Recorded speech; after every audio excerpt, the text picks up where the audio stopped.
What's up, Nerd Squad, and welcome back. Since the very first X-Men issue, Scotty Summers, aka Cyclops, has been dealing with quite the eye problems. His optic blast will annihilate anything in its path, and that's why he wears the ever so fashionable ruby quartz visor. I love in all of these alternates, whichever way it goes, his visor always changes. In one of them, it's straight up just a pair of normal sunglasses with like a red tint. It's amazing.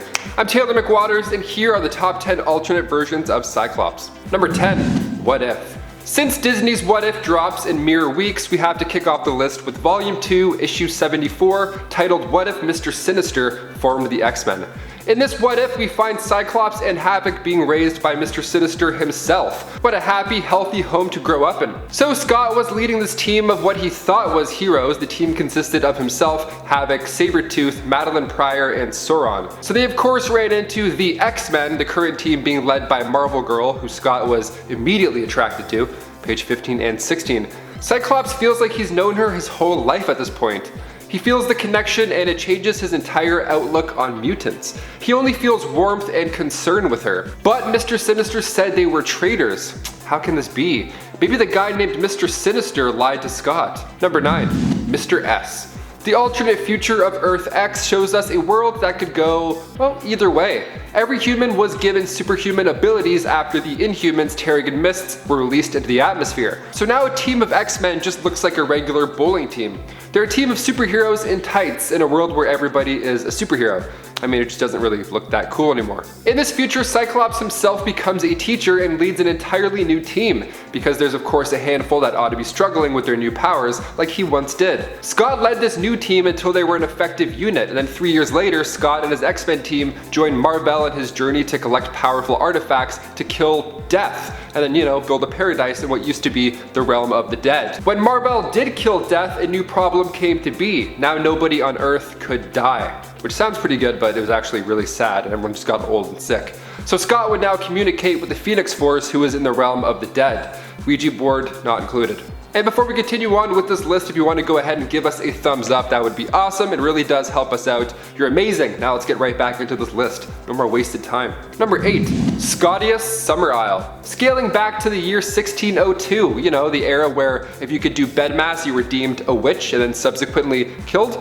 That era. So superheroes existing back then would surely cause a stir as well. Mutants on this Earth 311 were referred to as Witchbreed and were constantly being hunted down. Now when he was first found, his chest was branded with an X. He eventually meets with other heroes, most notably Carlos Xavier, who saved his life and then invited him to the school of Witchbreed. And no, I don't mean Hogwarts, the other one. Number 7. House of M. Scott Summers from Earth 58163, also known as the House of M reality. We find Scott in a much better predicament when we first see him in House of M issue 2. So this is a reality where Magneto has now lost the war and his daughter Wanda, aka the Scarlet Witch, lost her mind. She couldn't get a grip on her powers or reality for that matter, so Xavier gathers the Avengers and X-Men to figure out a game plan. They get to Genosha to talk to Wanda, but then when they get there, Wanda, Magneto, and Quicksilver are nowhere to be seen. Reality itself has changed. Peter Parker wakes up, and now he's married to Gwen Stacy, who used to be dead, instead of MJ. And then for Scott Summers, well, his life is great in this altered reality. He's happily married to Emma Frost, and they live in a mutant world. Layla Miller came in to break the bad news to Scott that this peaceful family man lifestyle was all Wanda's doing. So Scott was of course on board when it came to getting reality back to normal. Number 6. Scotty Noir. Coming from Earth 90214, the Noir universe, we get a darker take on Cyclops and also more realistic. See, in this universe, Xavier wasn't tapping into the minds of the world's finest, but instead he opened a school that trains sociopaths how to be the best criminals. It's dark and not just in style. I mean, the story alone, Jean Grey's dead body gets washed up onto the shores of Welfare Island, so the X-Men were trying to figure out a murder case. That led to them also discovering the deaths of police officers around the city. Just a grim tale. Now there's no spandex or monologue. Scotty instead wears a suit, a gangster hat, and just a red visor, for the Sin City look. And as for weapons, he carries with him a pair of twin revolvers. A little bit different than our usual 616 Scotty. Number 5. Summer Scott. aka Starbolt, Summer comes from Earth 80827. She first appeared in New Exiles issue 9, the Soul Awakening storyline. She dives in during part 3. At just a young age, she was recruited into Emma Frost's X-Force, and the training here is quite brutal. Once her and her fellow X-Force team members meet the Exiles, they get defeated easily. Summer's team just isn't coordinated enough yet. But both teams later on combine their powers when they attack the French. Yeah, they take on a fleet in order to save the Queen. How epic is that? This universe's Bobby Drake, Orion, freezes the water while Starbolt rides a snowmobile towards the ship, of course using her optic blasts. It really doesn't get better than that, folks. I don't know what to tell you. Number 4, Basilisk. Okay, a little less fun than Ski-Doos and the High Seas. We now look to the Age of X timeline where mutants were despised and treated horribly.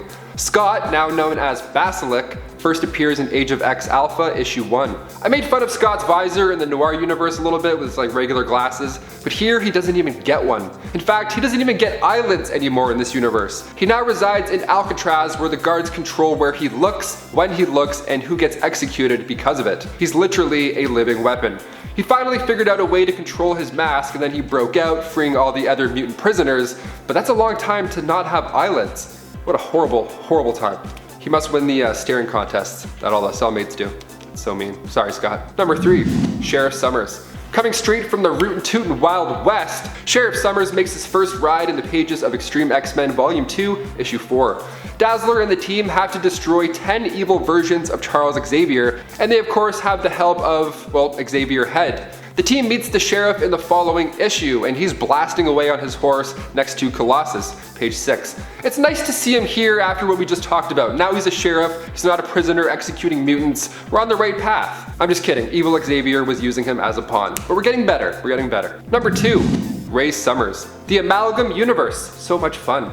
In the pages of DC Comics back in Smash Comics issue 14, the Ray made his first appearance. There's a link. He was exposed to extreme sunlight and lightning at the same time, and then in turn got these energy powers. So when you combine him with Scott Summers in JLX issue 1, you get the lovely Ray Summers, aka Apollo. While other amalgams are obvious and quite out there, like Super Soldier, Superman, and Captain America, this one's basically just Cyclops with more power. Sunlight makes Ray stronger, although he was raised from mutant-fearing parents that kept him locked inside, telling him the sun will kill him. Kind of like Nick Swardson from the Benchwarmers, for the select few who have seen that. The OG few who've seen that. He can absorb energy from the sun and blast it then out of his eyes. I don't blame the parents for being afraid. That sounds pretty wild. And finally, number 1. Ultimate Cyclops. The 1610 universe, aka the Ultimate Universe, this version of Summers first appeared in Ultimate X-Men issue 1. The team was younger in this run, so Cyclops was only in his teen years. But even so, he was leading this team. He would disagree with Xavier often, even going so far as to join the Brotherhood at one point. Scott can squash beef for the greater good. He allows Wolverine back in the crew, even though he previously tried to kill Scott. But he did end up with Jean Grey. It only took him a few years to get the courage to admit his feelings.